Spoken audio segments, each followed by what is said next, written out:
companies who ask their employees who are remote to come back, or they say, okay, you have to be in office like 2 days and stuff, they don't have the trust. My question is like, the employees in those companies, are they passionate about what they're doing or not? Because like, if they ask them to come back, it's like, okay, they want to kind of like have them like close by, make sure they work. Like, if you're really passionate about what you do, no matter the industry, like for me, you don't need to do that. And we have so many examples of startups like who are remote, and so for me it's a lack of trust.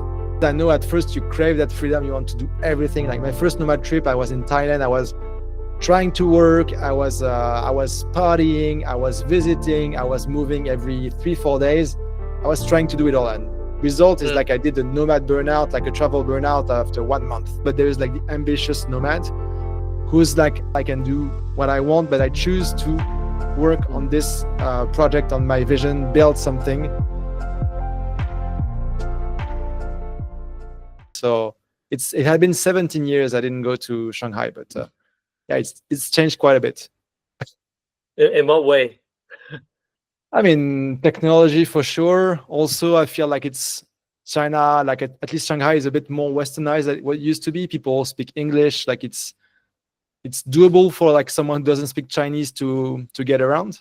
Even with the app, if you have Alipay, WeChat, you can Google Translate, you can kind of survive, Maybe not thrive yet, but survive. Well, I would actually have thought that, like, because of like the politics and also COVID, a lot of expats will have left, after like the 2022, 2023. So it's kind of surprising to hear that. I mean, and also like they did some improvements to the visas. Like for me as a French person, I can come for 2 weeks visa free. Before that, you needed to send your passport to the French embassy, have like a full page stamp, and now it's easier. So yeah. Oh, that's awesome. Yeah. So yeah, I'm like that's great. Yeah, I'm kind of enjoying my time in China here. I'm based in Hong Kong, but then our family also has a place in Shenzhen, so I actually travel back and forth quite often. And Shenzhen is like bigger space, cheaper quality food. Like it's great for massage as well. So I go there quite often. And then nice. Yeah. Awesome. Yeah.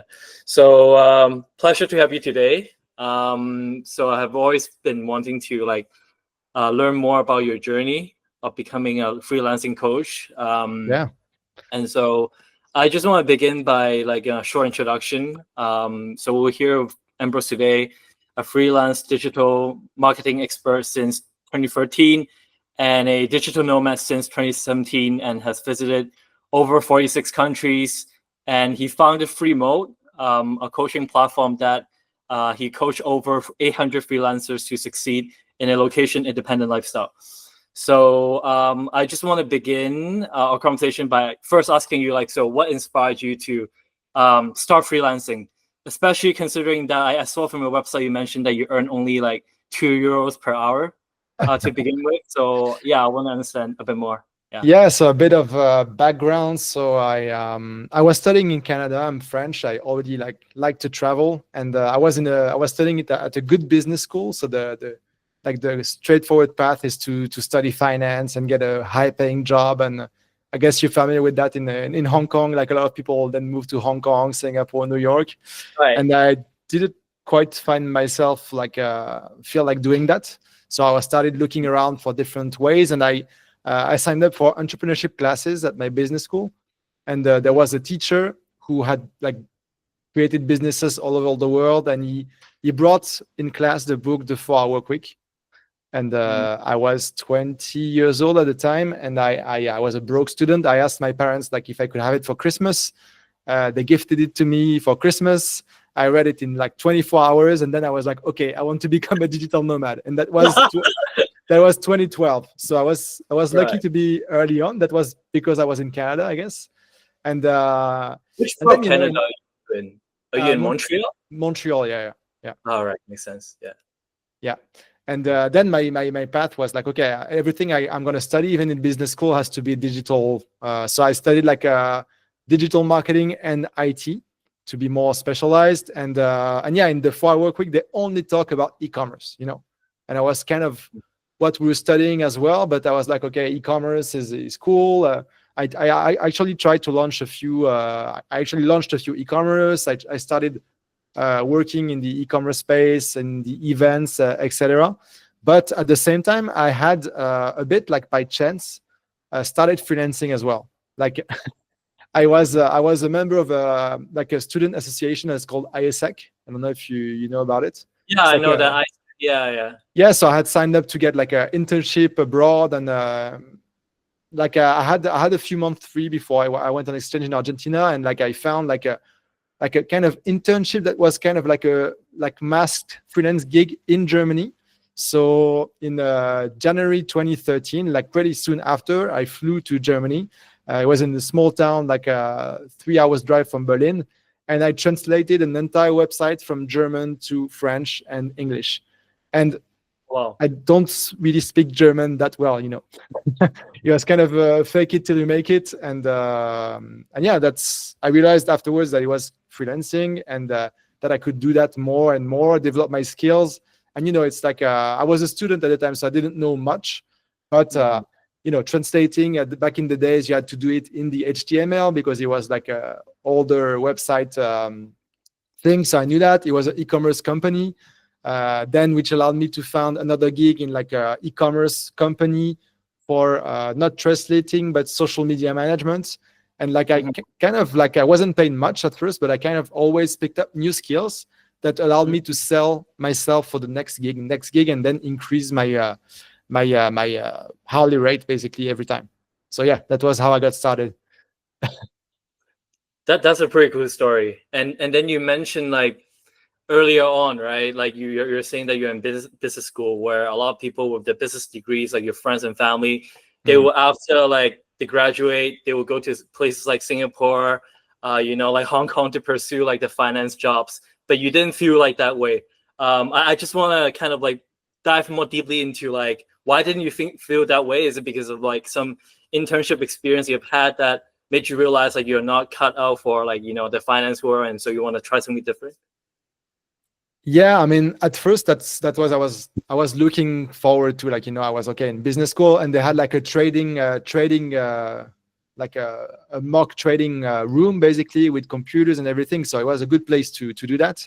Right. But you know, I started like taking the classes they have you take, like financial mathematics, finance and stuff, and I realized, okay, the material, like the content of the course itself, it's a lot of math, boring. It's not quite my thing.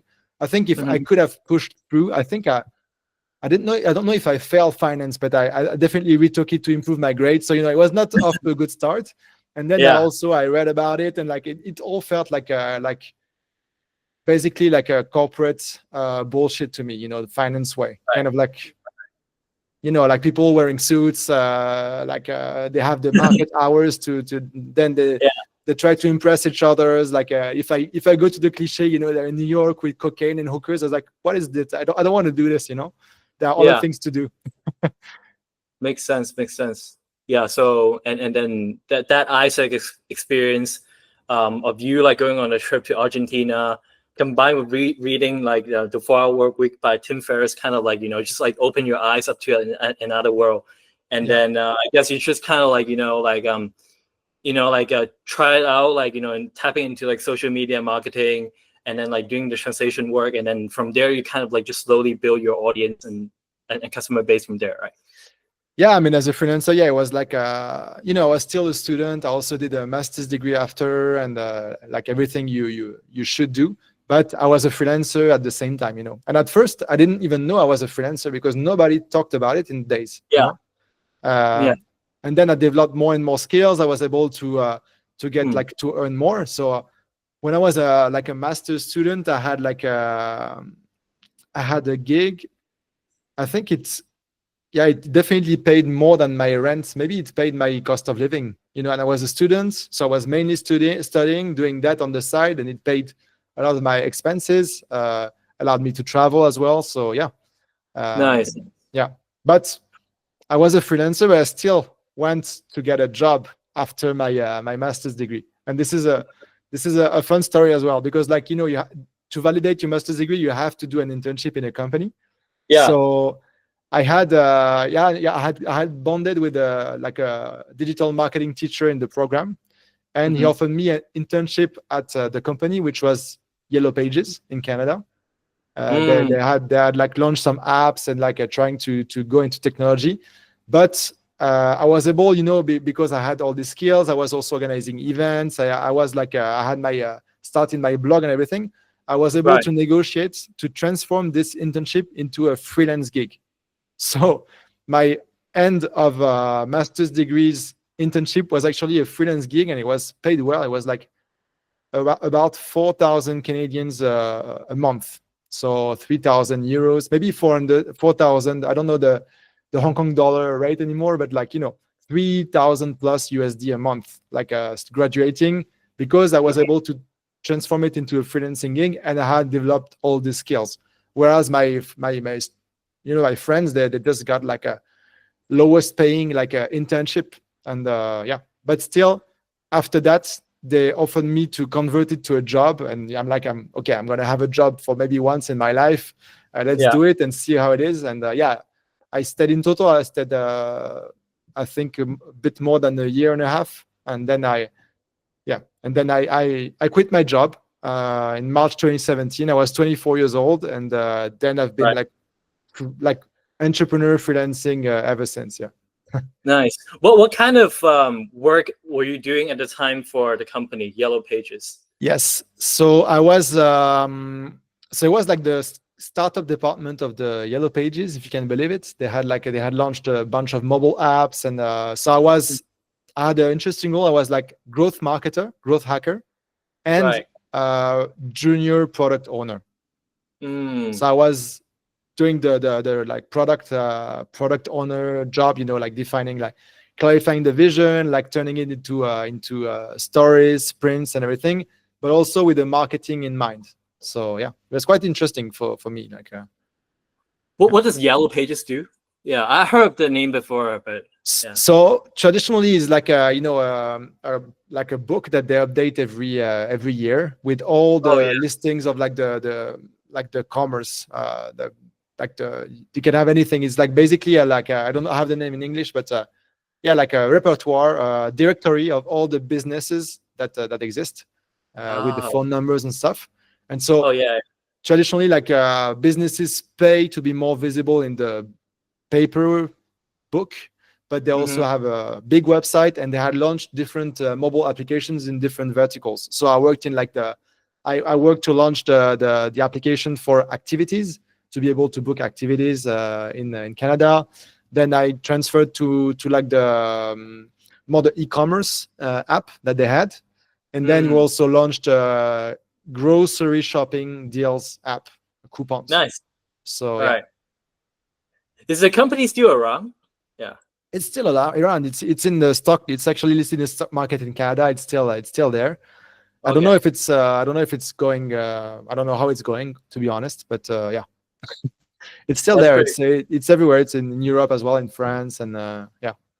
Nice. And after Yellow Pages, so you quit your job there. Then what kind of ventures do you pivot into doing? So yeah, basically I quit my job. I was working on a startup with two of my best friends.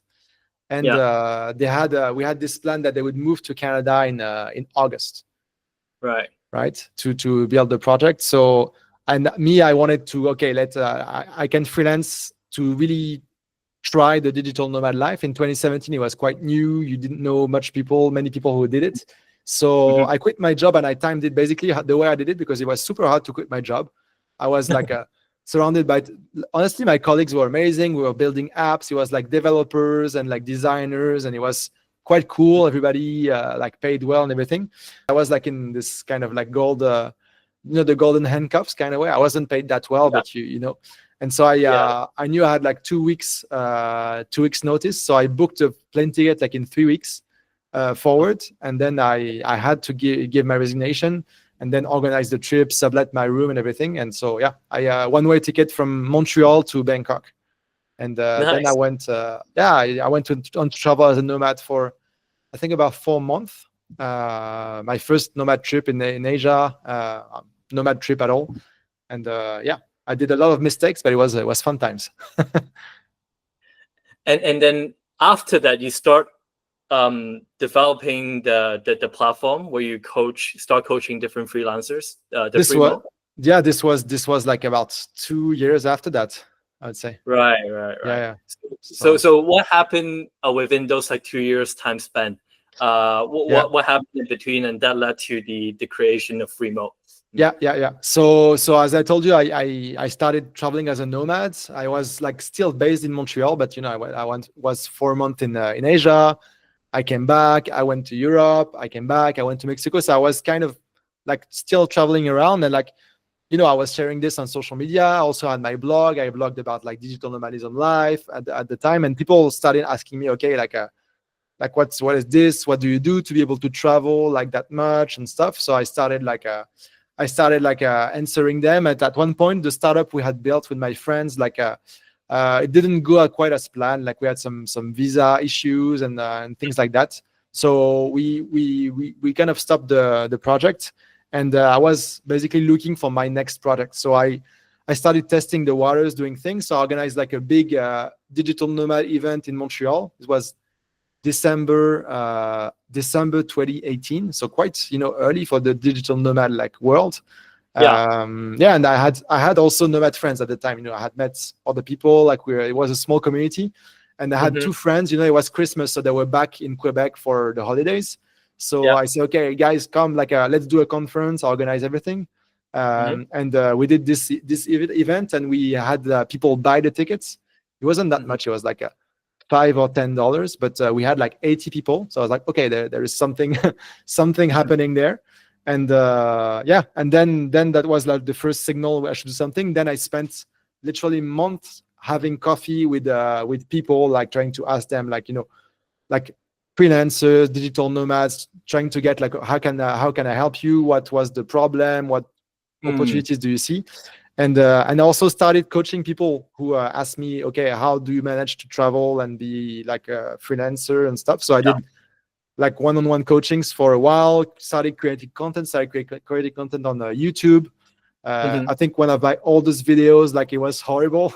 I had like a like compact camera, and I knew lighting was important, so I rented a big spotlight, but it was way too bright. I wasn't looking at the camera. It's like terrible.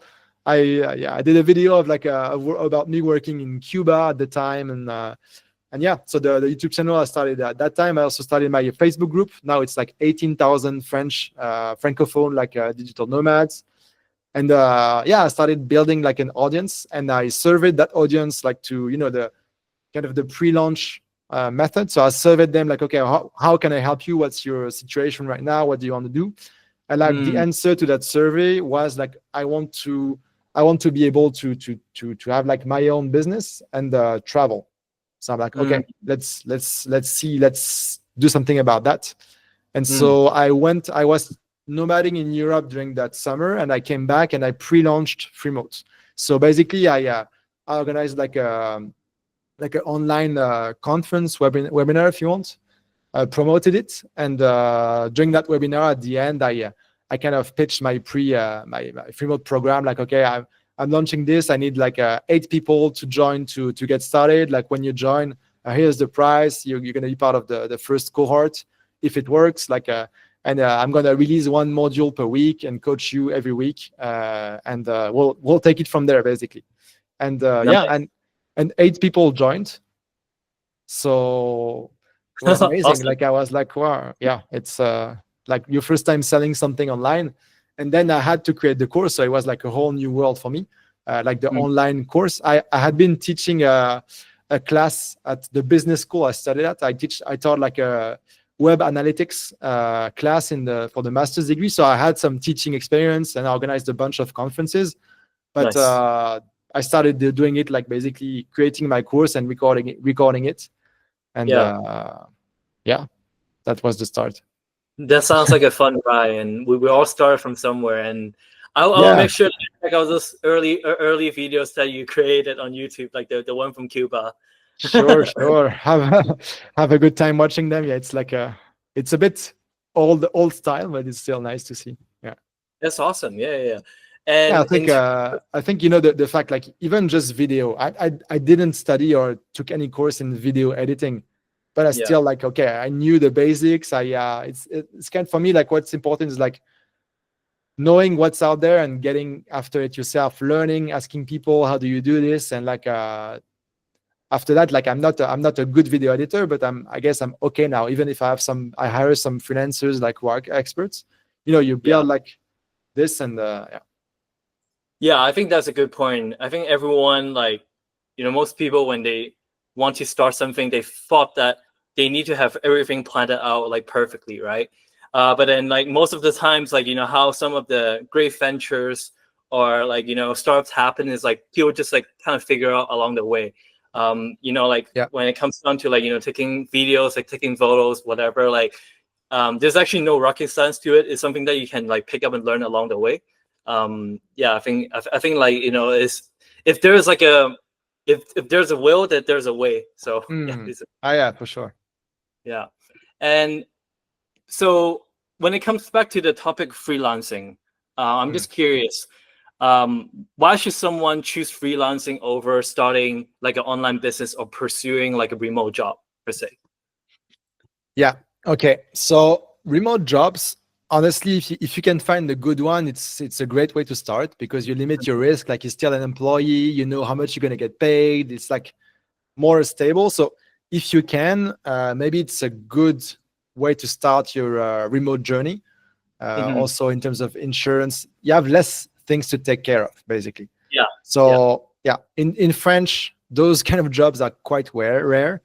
And I know even in English it was like more wide with COVID, and now like companies are like, okay, come back to office. So we have to see, but it's a good option. The thing is, if you start this life and you're a remote employee and your friends are freelancers, entrepreneurs, like they're gonna tell you like on a Monday at 2 p.m., oh, the waves are amazing, you're in Bali, like let's go surfing. You're like, no, I can't. I have to be on that meeting. I have to do that. So you kind of still like in this kind of nine you're to still part five. of the structure. You're Yeah, still working for someone. You still have a boss, yeah. right? Yeah, basically. Yeah. So I know some people like they're quite, they start this way, and after a while they're like, okay, it's fun, it's good, but now I want to go to the next level.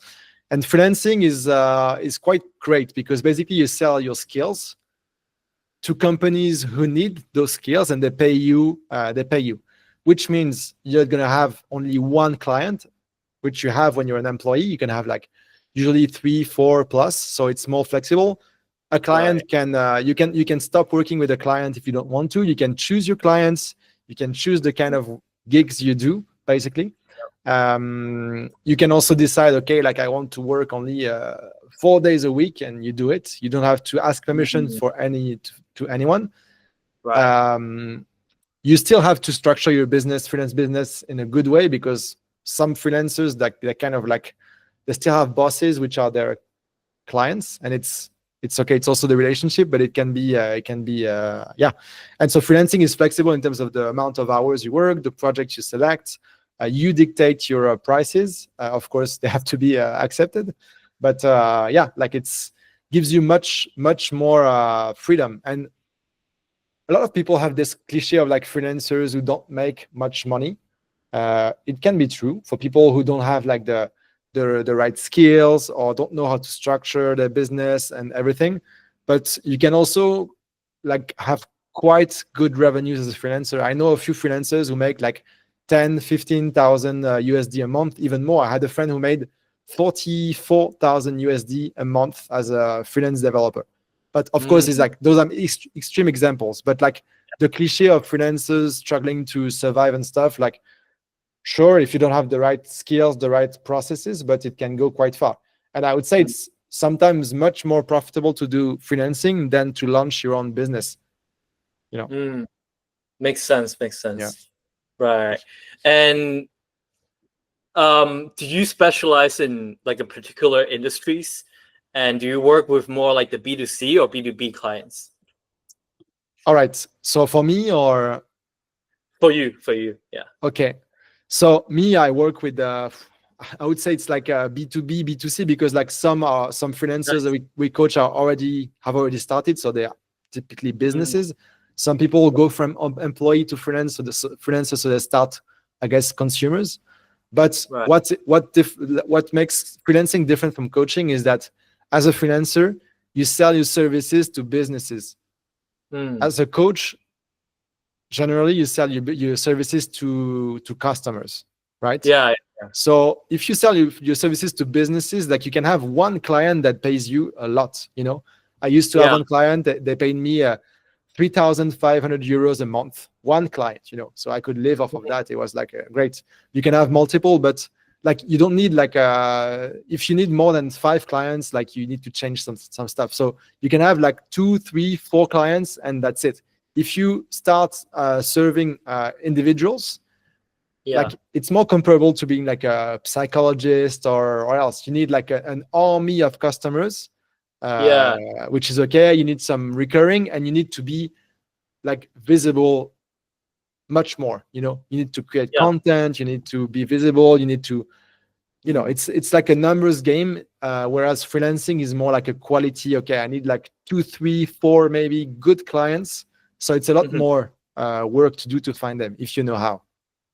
Makes sense. Do you primarily like coach like the new freelancers, or do you also help like the more established one to take the business to the next level, like to scale the income? And like what kind of like particular specific challenges do each group face, and how do you go about addressing them? Yeah. So I would say we have three profiles. First, the freelancer who's already freelancing, but like, knows that they got started a bit like freestyle, and they need like some structure, some methods, some templates, some group feeling, some support. So we have this kind of people, and so that's the first one. The second one is like people who have digital skills, like as employees. Let's say they work in digital marketing, and they say, okay, I want to become freelancer. Those we teach them more the skills. Okay, let's make let's make sense of your skills, what you can market, what kind of offer on clients you can go after, and then get to find those clients. And then we have the third one, and it's become a significant part of what we do, is like the people who like kind of like in a career change. They have some skills, but they need to sort through them, like learn new skills. And those people, you have to take care of the skills first. You have to make them test different jobs to see what's good for them, and then they can start like scaling. And actually, we there is a lot to do about this with with AI. So we're incorporating that as well in the program. You're incorporating AI into the program. Yeah, we've had AI for a while, like in the like some masterclass about how to use ChatGPT and the things. Oh, nice. But now it's like now in 2025, like we're in June. Like if you know how to use AI properly, which 90% of people don't know how to do that, you can you can kind of be like you can, if you know the basics of some skills, like the basics of copywriting, the basics of like automation and stuff, you can have AI teach you skills and help you kind of be like you can be like a conductor, in the orchestra. You have the conductor. You can be that person with AIs. You're not going to be the best copywriter in the world doing that, but you can quite get decent, and you can become like quite a super like let's say super marketing assistant to people. And I say digital marketing because for me it's the easiest to sell, because you can prove the ROI to the clients.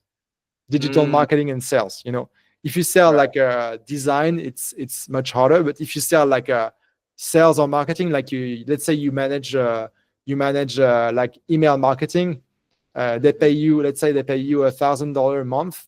The emails you send bring back $10,000 a month. Like, okay, it's worth it for them to hire you. So yeah, and so regarding the skill set of people, we help people with all skill set, as long as they're digital or willing to learn, basically. Yeah.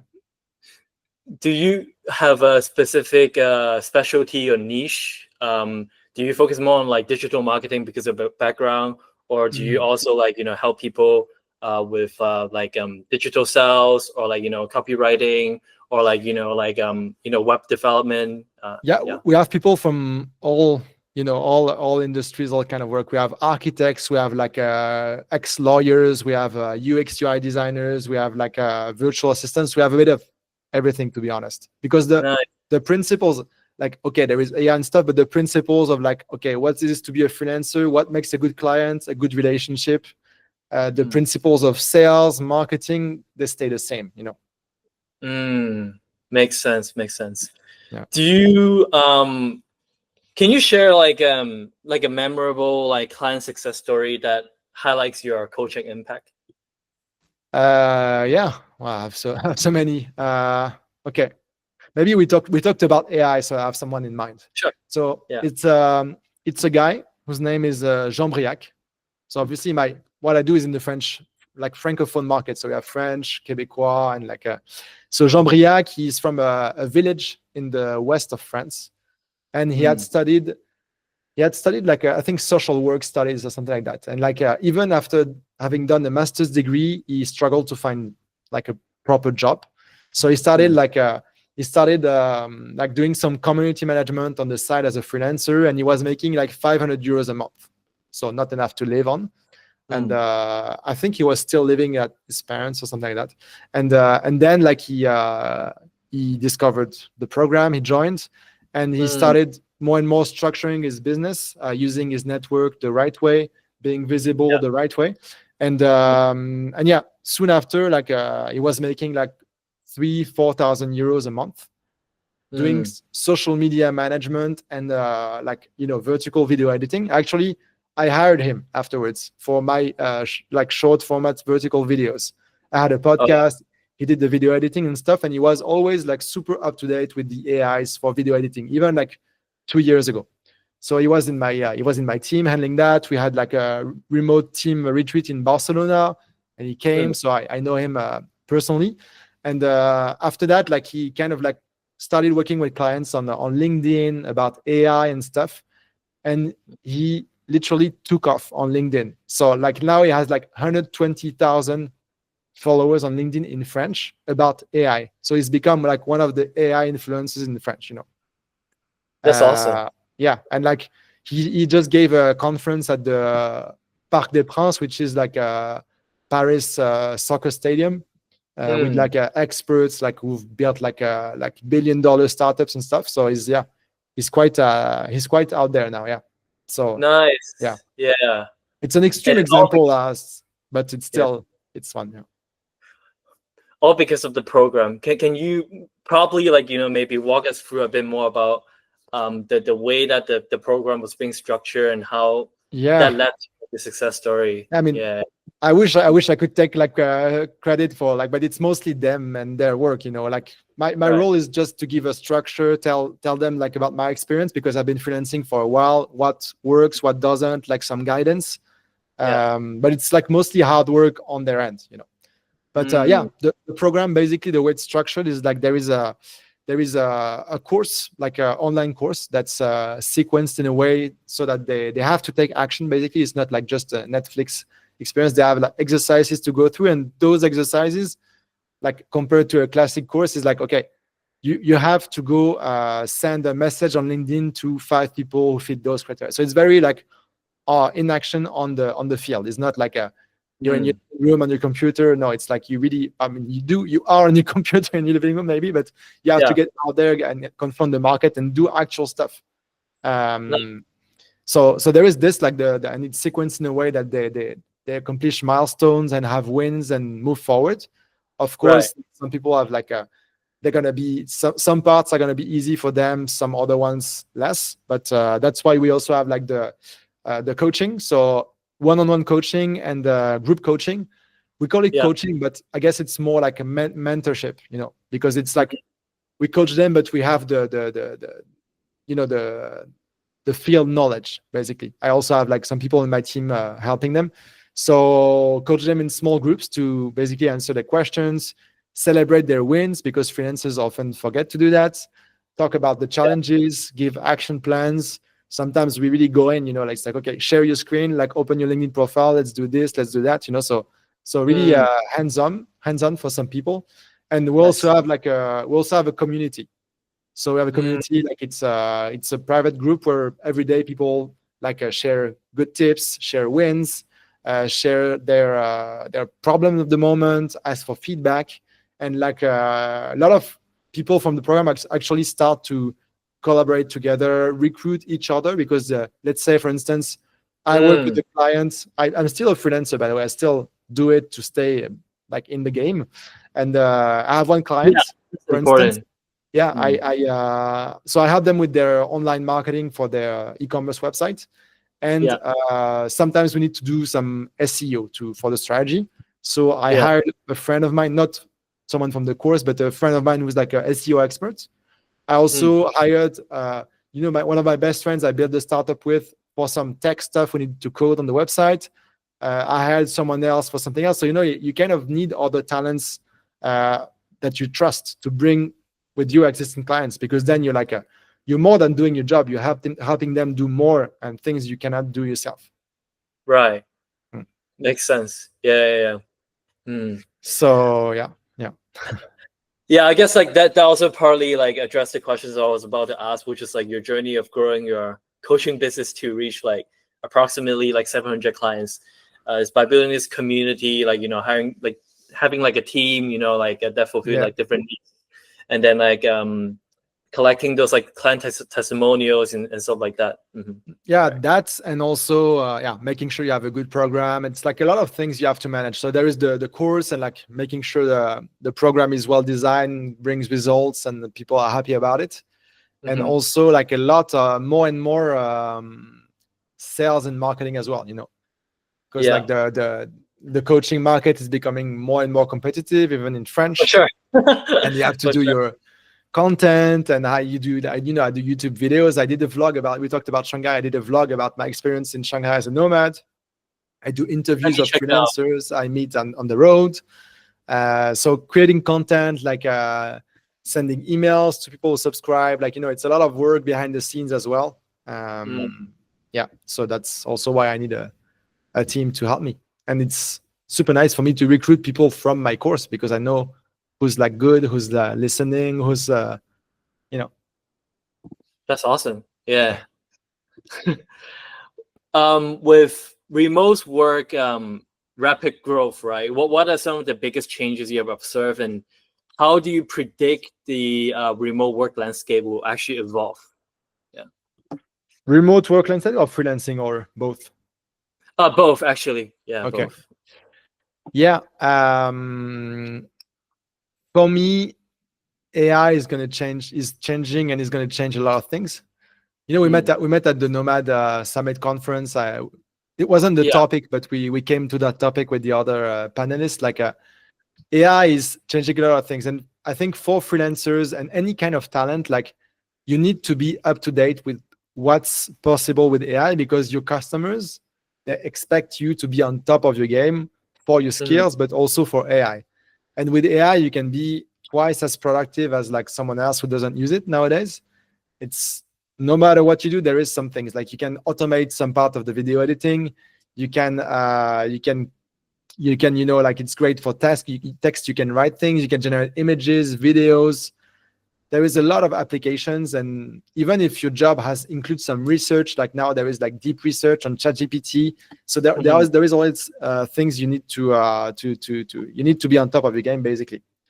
Yeah. So I think no matter if sure, remote work, employee and freelancing is a kind of you have to be competitive, you have to be attractive, you have to be there if you want to earn you a good money, and be build a good career. And I think making sure you hone your skills and your own AI skills is very, very important. And Yeah. For sure. for the remote part, I think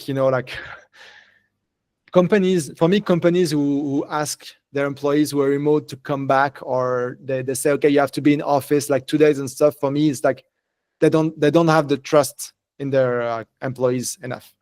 Yeah, like JP Morgan and Amazon, right? They're actually reversing, taking a step back. They're Yeah, mandating their employees to go back to the office and work like 5 days yeah. a week. But you know what? So my question is like the employees in those companies, are they passionate about what they're doing or not? Because like if they ask them to come back, it's like, okay, they want to kind of like have them like close by, make sure they work. Like if you're really passionate about what you do, no matter the industry, like for me, you don't need to do that. And we have so many examples of startups like who are remote, and so for me it's a lack of trust in a way. Yeah, for sure. And also for me, like as a freelancer and I guess entrepreneur, like working, I have a team of freelancers myself. My team are freelancers. We're like 6-7 people. They're freelancers, so I know like what it's like to be on the other side as well. Like it's a matter of caring more about the results than the time they put in. Right. For sure. So yeah, like some countries, like in France, for instance, like the longer you are at the office, like the better employee you are, basically. Some countries, like in Asia, like in Japan, Korea, like you have to stay, you have to be there before your boss, leave after them. Like it's a matter of like time worked versus productivity. If you get to do the job in 2 hours before instead of like 7 as a freelancer, you can increase your hourly rates or keep the same price, but it takes you less time. You actually have like incentive to be more productive. As an employee, sometimes not so much. Like you're not gonna get a pay raise every 6 months, or every 2 months. As a freelancer who's like productive and investing in like skills, you can. So yeah. It's all a matter of your self-discipline. If you're a self-motivated, self-disciplined individual, then this lifestyle is like basically perfect for you. Yeah. You don't have to like be micromanaged. You don't have to like you don't need someone to like motivate you and make sure that you're productive. I mean, you have the inner drive, right? Then this lifestyle is basically perfect.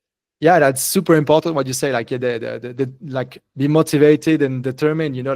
Because depends where you are, but if you are like in a nice place, where there is a lot of things to do, you're in Thailand, you're in Bali, in the Philippines, or Europe and else, there is a lot of things you can do. Nobody's going to tell you, okay, today it's Thursday morning, you have to work. So it's like you have to have like kind of drive and passion to get to it, and I see a lot of people get lost in the process, honestly, man. Like some people, like they get started as freelancers, then they go to Bali, where everybody's a life coach that's lost himself.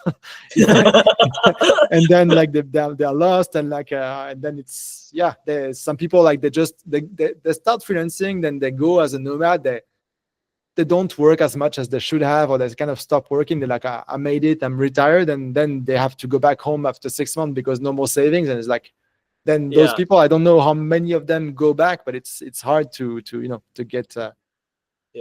So you have to be disciplined for sure.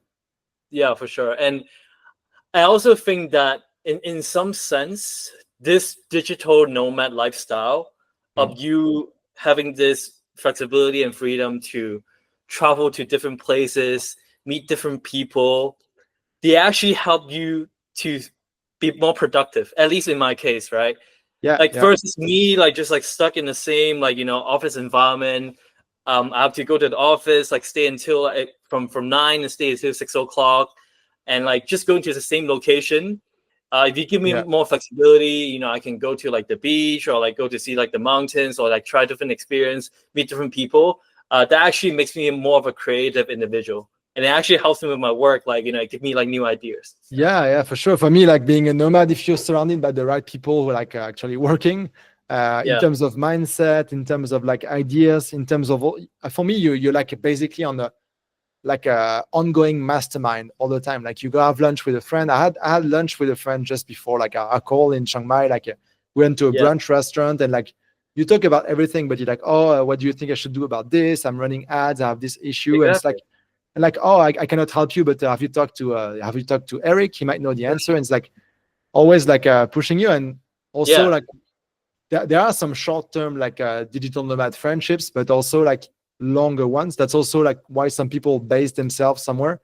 Like for me, like basing myself in Chiang Mai was also to make sure I'm somewhere and like I can develop those relationships that are like deeper, and like if you know some people for years, then you have more in common, than just like someone you met at a party somewhere or a digital nomad event. So it's And you can also make sure to like actually arrange trips with people you enjoy in advance. Like, oh, I'm gonna be in Portugal in May. What do you have planned? Of course, you need to Yeah. plan a bit ahead, and then you Yeah. can kind of Mm. yeah. Yeah. That's the best. This kind of community life on the road. It's amazing. Yeah. Structure, flexibility, and also like being spontaneous, right? Like Mm. being spontaneous. Sometimes you might just like go grab lunch with a friend, but then suddenly you are bouncing like new ideas, and that give you some like inspiration of how you should like tackle different problems. Yeah, I think that's important as well. And also like sometimes like detaching a bit from the problem. Let's just say you are stuck like working on a business problem, you don't know how to solve it. Instead Yeah, of like try to like get yourself stuck in the like office environment and try to keep crushing it, and try to solve the problem. Take a step back, maybe exercise for a bit, like grab like an afternoon tea or like a lunch with your friend, just as you mentioned.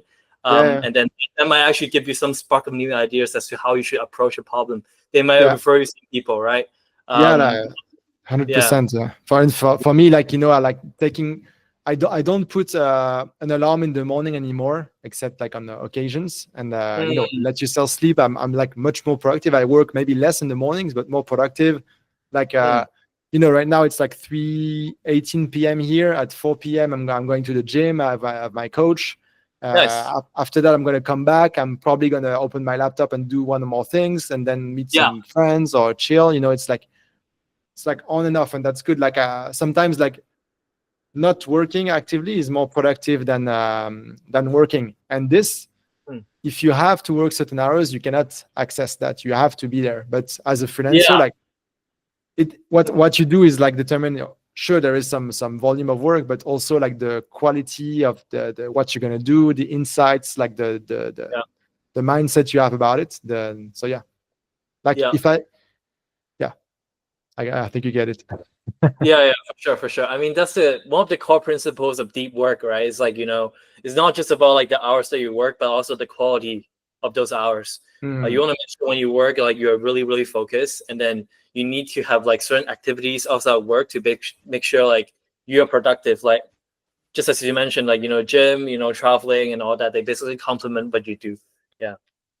yeah, and usually like it's like the cliche of having ideas in the shower. For me, it's true. Huh? I Yeah, always have yeah, my phone and my to do app like close to me, so I have ideas. Or you go for a walk, and then suddenly the problem you've been stuck on, like, I could do this, and yeah, yeah. That's cool. And going back to like managing a team of freelancers, yeah. we touch upon like the importance of self-discipline and self-motivation, being passionate about what you do. So I suppose like have you ever run into issues where like some of the freelancers of your team were not as productive, or are they like you're pre like you succeed in like picking the right people to join a team, so that has like basically worked out pretty well for you so far. Yeah, I think for me it's like making sure those people are like motivated about what we do. Usually I Mm, hire from my ex-students, so they know what I'm about and what we're yeah, doing there. So they're motivated by that. They sometimes they want to give back and they want to be included. So there is that. And then like in the day to day, yeah, I've had some issues with people like who didn't like really do the work, or like like same as you said, like there is deep work, and there is like, for me, like if I pay you by the hour, I expect that you're like you're fully there. It's not like you're hangover, or you're like you have to take care of your cat or your baby, or I don't know. It's like you have to be there. You have to make sure you have like a internet connection is stable. You have to be like yeah. whatever. It's basics, but sometimes people take a lot of liberties. And Mm, me as a client, speaking as a client, like when you've worked with someone for a bit, when they're here, they're doing their job, they're like fully present, fully attentionate. Me, like some people on my team, like last week there is someone on my team who has like who's a bit sick. She didn't tell me until Monday, but I was like on Friday, I was like, something is off. Like she's not at her normal level. So pretty well. And I think a lot of like mm. employees, they're trying to hide stuff, like make be Yeah. connected, have like something moving their mouse and stuff. But sometimes they can be, yeah.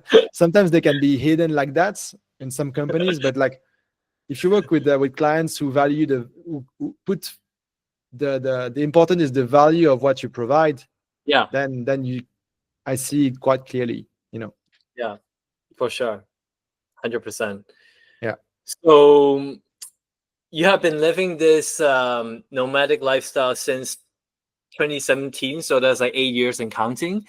Yeah. Um, has your sense of freedom evolved? Like, and Mm. then yeah. Yeah, So yeah, for sure. So yeah, it's like 8 years, but depends how you count. Like I was based in Canada at first, and 2020 when COVID hit, I like quit. I left Canada.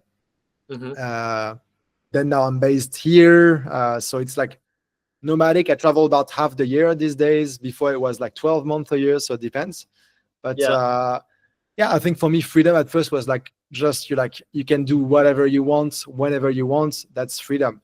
Then it Mm. also comes with responsibilities about if you want to make money and stuff. Yeah. And also I think the nomads I know at first you crave that freedom. You want to do everything. Like my first nomad trip, I was in Thailand. I was trying to work. I was partying. I was visiting. I was moving every 3-4 days. I was trying to do it all, and result is Mm. like I did a nomad burnout, like a travel burnout after 1 month because it was too Yeah, much. yeah. Too much, Uh, too much.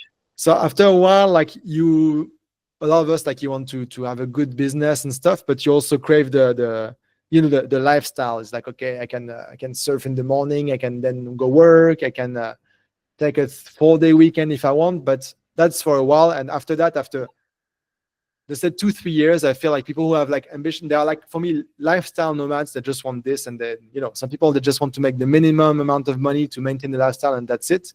Some Yeah. other people like can do that for a while. You can go from one to the other, but there is like the ambitious nomad who's like, okay, I have the lifestyle. I can do what I want, but I choose to work Mm. on this project, on my vision, build something.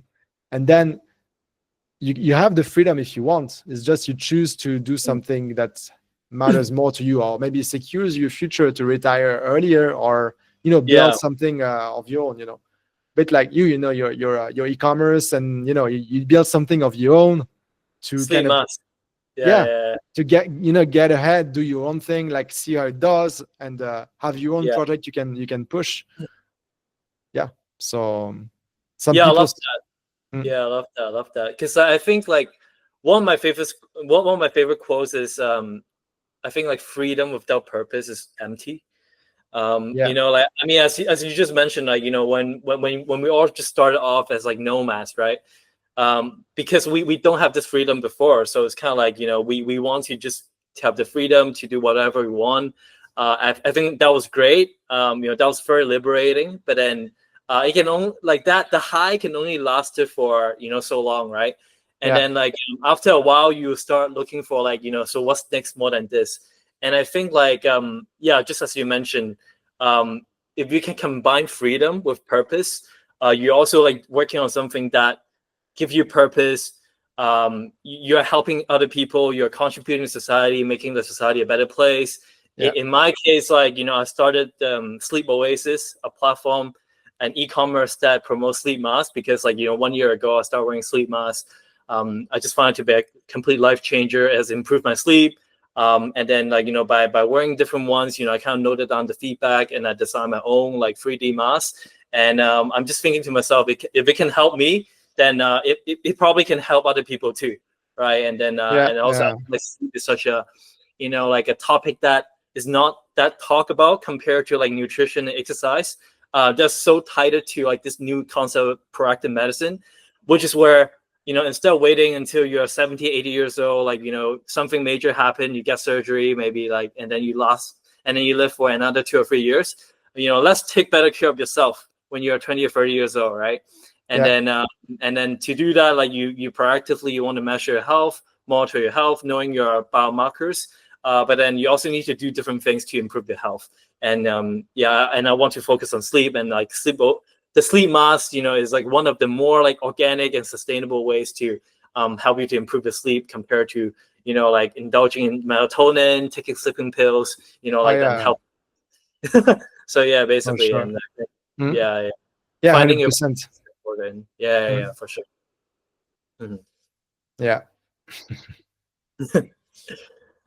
And so, how did your family and your childhood friends react to your unconventional lifestyle? You know, Hmm. and yeah, Yeah. yeah. I would say like my family, like mostly my parents, they were always like supportive. Like when I told them, okay, I'm gonna quit my job and go to like have a one-way ticket to Asia, they're like, what is this? Like you just finished like your master's degree, you finally get a job. What are you doing? And but they encouraged me, and they're like, they knew I could always get a job if I wanted. That I was sane. It was not like something crazy. I wouldn't go become a hippie in the mountains or something. Mm, Um, so yeah, and at first he was like, okay, it's like a phase, you're going to go back to normal life. And then I go, okay, it's like not a phase. And they saw I was building something serious as well. But this is mm. a super important part, even just for freelancing, that we have actually like some part of the course is like how you handle this friends and family feedback, like Yeah, because yeah, you do something different, so people are going to feel threatened, because like if you do the things they would have wanted but they don't do it, then yeah. it's like themselves that they feel bad.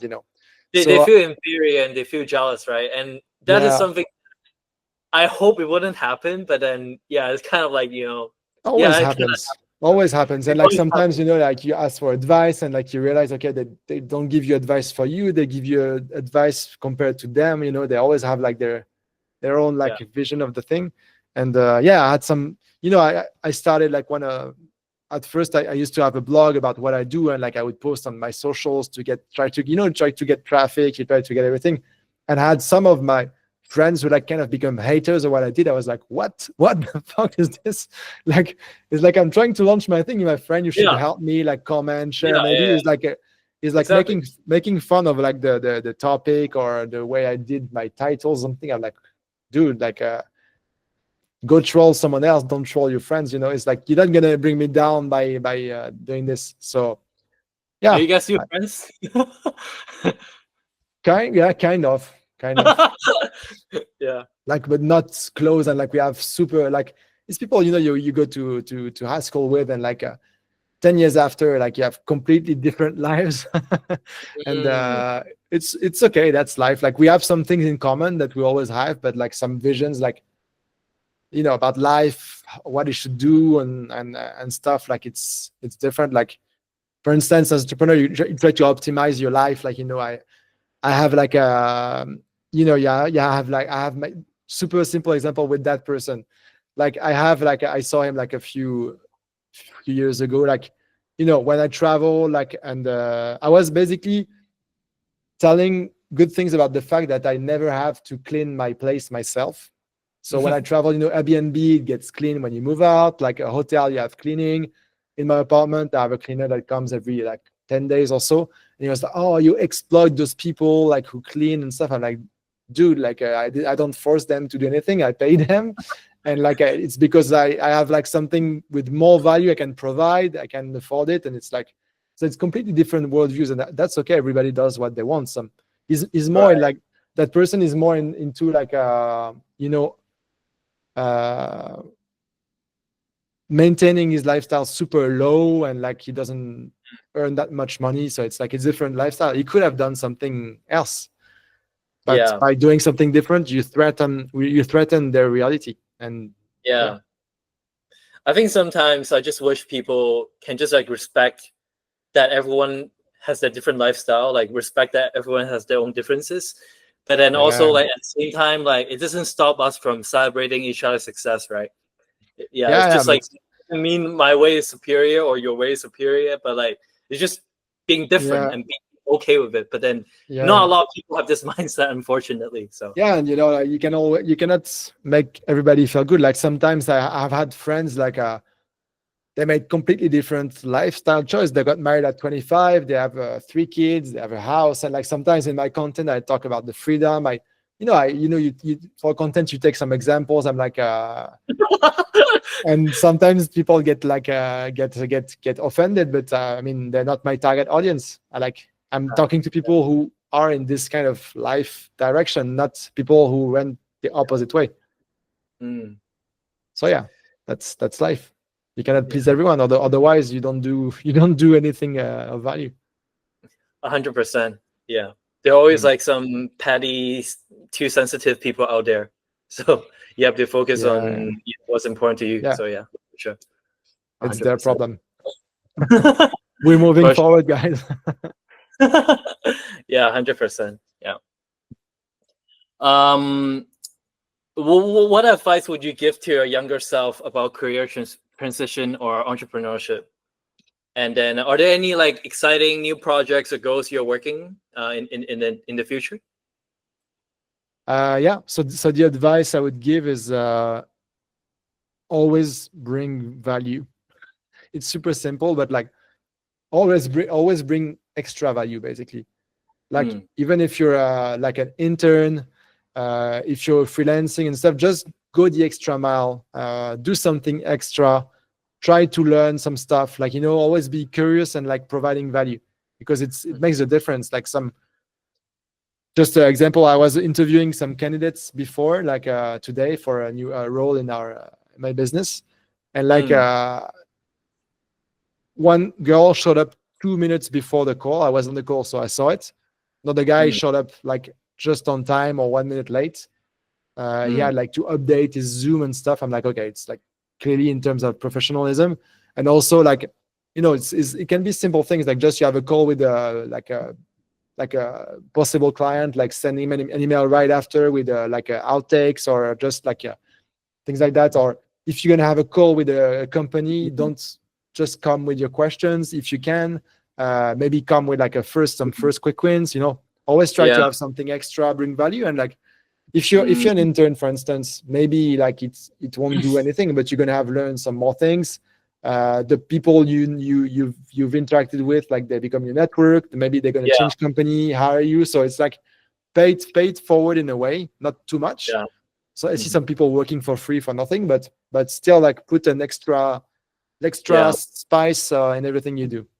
100%. Yeah, 100%. I remember like after I graduated from high school, like I got an internship to work at a hedge fund through like the high Okay. school network, right? And I don't know shit, right? But then what I do is just like, I make sure that, I will like, just like to speak to the people, to my colleagues, and ask them out for lunch and just to pick their brain. Like ask them about their daily life and just try to like build that connection and like learn as much as possible. Yeah. At the end of the day, like they appreciate that you're keen and you're proactive, like you're curious to learn about their life. So yeah. Yeah, for sure. Like it makes all the differences. Like, yeah, it's like if you interview someone who's like just doing the interview fine, but that's it, and someone who's smiling, like, okay, who you gonna hire? Like, yeah, I mean, unless you as an employer, some people they're just like by nature like more stressed, like more negative, and they favor the burnout, right? Yeah, yeah, in that case, like a smiley person might not fit with their culture that way. yeah. Yeah, right. Cool, cool, cool. Yeah, any exciting projects or goals you're working on?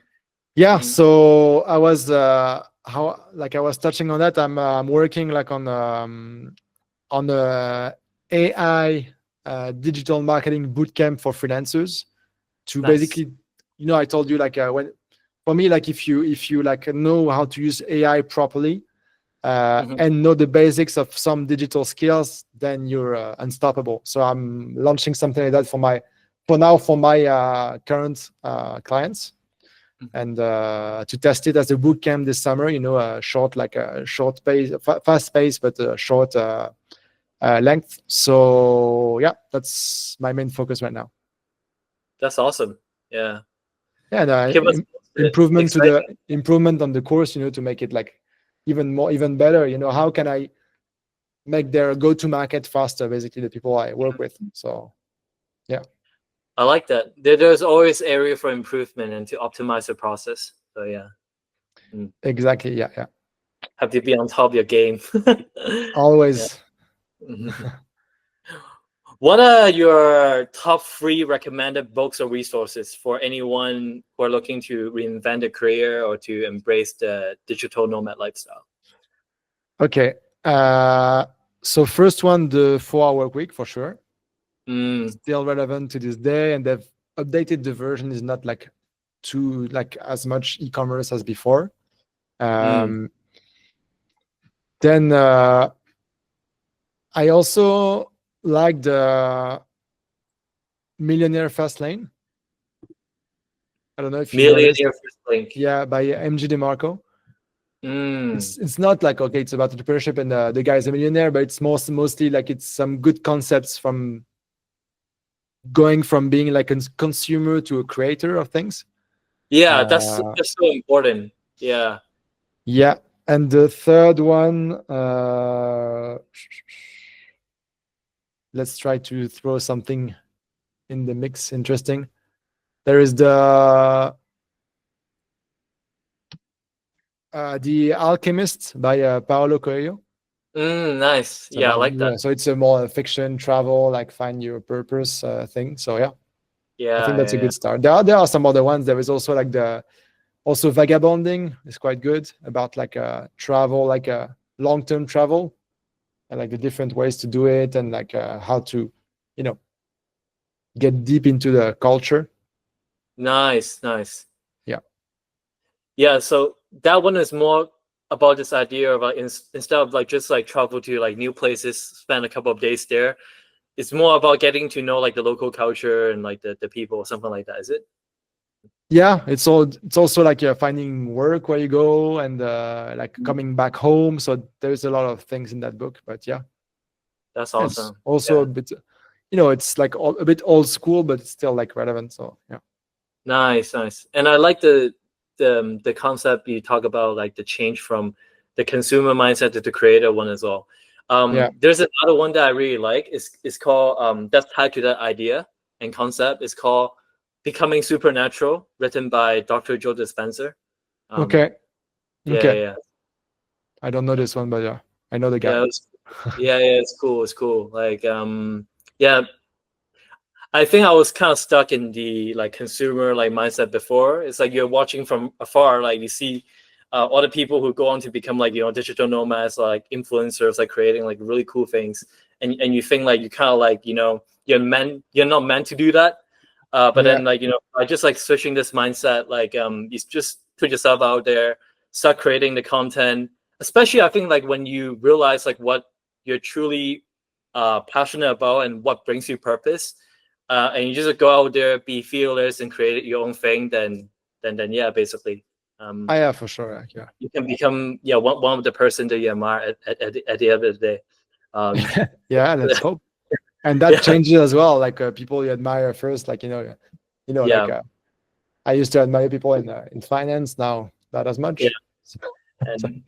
And you realize like everyone's actually the same, right? Even like the people that you look up to, they share the same insecurities, the fears, ambition, or like the dreams that you have. Like everyone's just like a normal being. So yeah, for sure. Yeah. Awesome, man.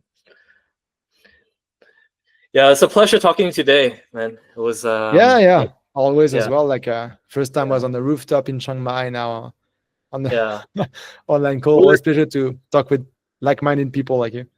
Yeah, it was awesome. I think last time when we were on the rooftop, we were talking about like the fact that I went to Papay meditation, and I did an interview with a monk, right?